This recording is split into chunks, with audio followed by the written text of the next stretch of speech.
సుమారు 2 వారాలుగా తమిళనాడులో జరుగుతున్న రాజకీయ పరిణామాలు కొత్త మలుపు తిరిగాయి. ఆదాయానికి మించిన ఆస్తుల కేసులో శశికళ దోషిగా తేలడంతో ముఖ్యమంత్రి అభ్యర్థిగా సీనియర్ మంత్రి పళనిస్వామి తెరపైకి వచ్చారు. అన్నాడీఎంకే శాసనసభపక్ష నేతగా పళనిస్వామిని ఎమ్మెల్యేలు ఎన్నుకోగా తనకు 126 ఎమ్మెల్యేల మద్దతు ఉందని, ప్రభుత్వం ఏర్పాటు చేసే అవకాశం ఇవ్వాలంటూ ఆయన గవర్నర్ను విజ్ఞప్తి చేశారు. గవర్నర్ విద్యాసాగరరావు నిర్ణయం కోసం సర్వత్రా ఉత్కంఠ నెలకొంది.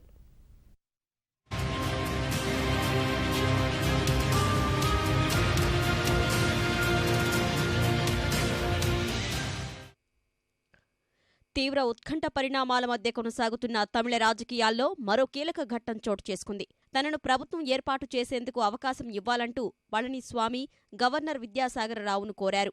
అన్నాడీఎంకే శాసనసభాపక్ష నేతగా ఎన్నికైన ఆయన 10 మంది సీనియర్ మంత్రులతో కలిసి గవర్నర్ను కలిశారు. 40 నిమిషాల పాటు సాగిన ఈ సమావేశంలో తనకు మద్దతిచ్చిన ఎమ్మెల్యేల సంతకాలతో కూడిన పత్రాన్ని గవర్నర్కు అందజేశారు.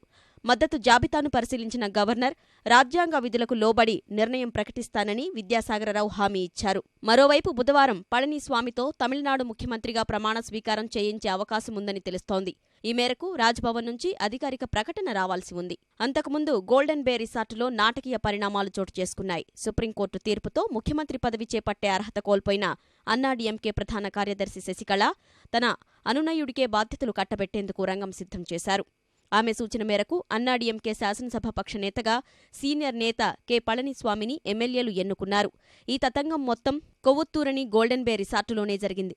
పన్నీర్ సెల్వానికి ఏమాత్రం అవకాశం ఇవ్వరాదని భావించిన శశికళ చాలా వేగంగా నిర్ణయాలు తీసుకుని అమల్లో పెట్టారు. ఇదే సమయంలో పన్నీర్ సెల్వం సహా ఆయన మద్దతుదారులను పార్టీ నుంచి బహిష్కరించారు. శాసనసభాపక్ష నేతగా పళనిస్వామిని ఎన్నుకున్న వెంటనే ఆయనకు మద్దతిచ్చే ఎమ్మెల్యేల సంతకాలతో కూడిన లేఖను రాజ్భవన్కు ఫ్యాక్స్లో పంపారు.